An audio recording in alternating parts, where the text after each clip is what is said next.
Welcome to Asiatique. I'm your host, Dr. Raymond. Nancy Pelosi just visited Taiwan this week. China's Foreign Minister Wang Yi has called U.S. House Speaker Nancy Pelosi's visit to Taiwan manic, irresponsible, and irrational. Now, Wang said on August 3rd that the U.S. side's act in bad faith on the Taiwan issue will only further bankrupt its national credibility. And China's foreign spokesperson even warned the U.S. of disastrous consequences if Pelosi were to visit Taiwan. Well, and she did. Indeed, tensions over the island have been this high since 1996, and a visit by the House Speaker could push China to the brink. But why manic? Why irresponsible? Why irrational? What act in bad faith? And what disastrous consequences? In this episode, we'll take a look at what mainstream media seems to care less in the immediate aftermaths of Pelosi's visit and what's behind all these accusations.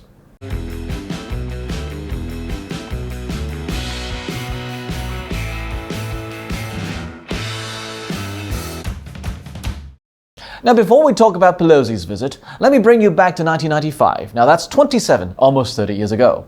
Now, in June 1995, President Lee Teng-hui of Taiwan was granted a visa to deliver a speech at his alma mater, Cornell University, on Taiwan's democratization experience. Now, of course, China didn't like it at all, and the retaliation to the U.S. decision to grant Lee a visa was both diplomatic and military. The Chinese ambassador to Washington was withdrawn, and an American photojournalist in Beijing arrested. A month later, now that's July 21st, 1995, the People's Liberation Army began firing 2 missiles a day into an impact zone 100 miles north of Taiwan. Washington responded by ordering a series of naval operations in the Taiwan Strait, culminating in December with the transit through the strait by the Nimitz carrier strike group. So, ambassador withdrawn, American photojournalist arrested, missiles fired, and the U.S. responded with the Nimitz. Now, those were the consequences from the two sides. Now, what about now? No ambassadors withdrawn, no American photojournalists or journalists arrested, no nothing. Now, the only thing that happened was that China launched its military exercises around Taiwan right after Pelosi's visit, firing missiles into the sea and threatening the island's territorial waters in retaliation for Taipei's hosting of Nancy Pelosi's for a controversial visit. And as the maneuvers got underway, Chinese state broadcaster CCTV said the Eastern Theater Command of the People's Liberation Army carried out long-range, live-fire exercises and, well, in quotes, precision strikes on eastern parts of the strait. Now, Taiwan's defense ministry said the PLA fired 11 Dongfang ballistic missiles into the waters of northeastern and southwestern Taiwan in the afternoon of August 4th. So that's it. No, wait a minute. There is more. Now, different from what happened back in 1996 when the PLA simply fired missiles into an impact zone 100 miles north of Taiwan, now this time there are 6 fixed regions where these missiles were targeted. And for those of you who are interested in the undersea map of Taiwan, there is a remarkable difference between the shallow and great depths of the seafloor on the two sides of the island of Taiwan, where the underlying crust is continental on one side, but oceanic on the other.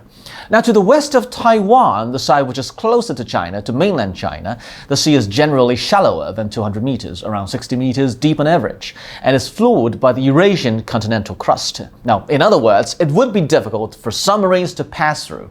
Now, in contrast to this, a major portion of the seafloor off eastern Taiwan, which is the side towards the Pacific, is about 2,000 to 6,000 meters deep and is underlain by the oceanic Philippine Sea Plate.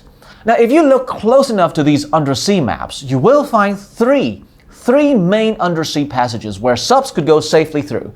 And these, interestingly, happen to coincide with those fixed regions where the 11 ballistic missiles landed. Now, of the 11 ballistic missiles, 5 appear to have landed in Japan's exclusive economic zone. And if you check the news, Japanese Defense Minister Kishi protested after Chinese missiles landed in this exclusive economic zone, saying this was a first. So do you think the PLA would want to drag the Japanese into this Pelosi thing? No, of course not.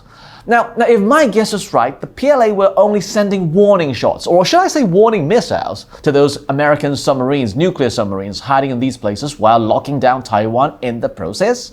Now, these U.S. submarines just happened to be there in those regions, and the target was never related to Japan. In fact, It's an open secret that there are at least 3 to 4 Virginia-class U.S. nuclear submarines around the waters of Taiwan, each carrying some 16 to 30 missiles capable of deploying nuclear warheads, all possibly targeting Beijing. So instead of finding an excuse to drive away these subs, Pelosi actually provided the Chinese a golden opportunity to bomb them out of their hiding places, hence removing these knives on the neck of Beijing. Now, I guess that this could also explain why the US military said that Pelosi's visiting Taiwan could be a bad idea, as the visit could allow the Chinese to undo some of the US military plans, and which could also be what the Chinese Foreign Minister Wang Yi called disastrous consequences, not for Taiwan, but for the US military, or for the United States of America. Now, in fact, from the Asians' perspective, or in terms of maintaining the geopolitics status quo, I guess Chinese, if not all Asian countries here, are all focusing on the post-COVID economy thing. So Pelosi's visit, which triggered such a massive change military-wise, is manic, irrational, untimely, if not also totally irresponsible. Indeed, during a G20 meeting in Bali, Indonesia, U.S. Secretary of State Antony Blinken was reported to have discussed Pelosi's potential visit with Chinese Foreign Minister Wang Yi, and said any such trip would be entirely her decision and independent of the Biden administration. So he sounded as if the US government is not going to allow the trip, let alone back her up throughout the entire trip. Now, no wonder for Wang, what he thought he heard from Blinken was something like, "Don't worry, my friend, we're gonna sort it out and she's not gonna come." And then she came, and hence, act in bad faith. The US does not officially recognize Taiwan after all, but it does maintain a strong relationship with the island, which includes selling weapons for Taiwan to so-called defend itself, or to make money for the US government, of course. But I guess in the 22nd century, we should all try to make things clearer for everyone, because the world really cannot afford to have a third world war. So, until then, ciao!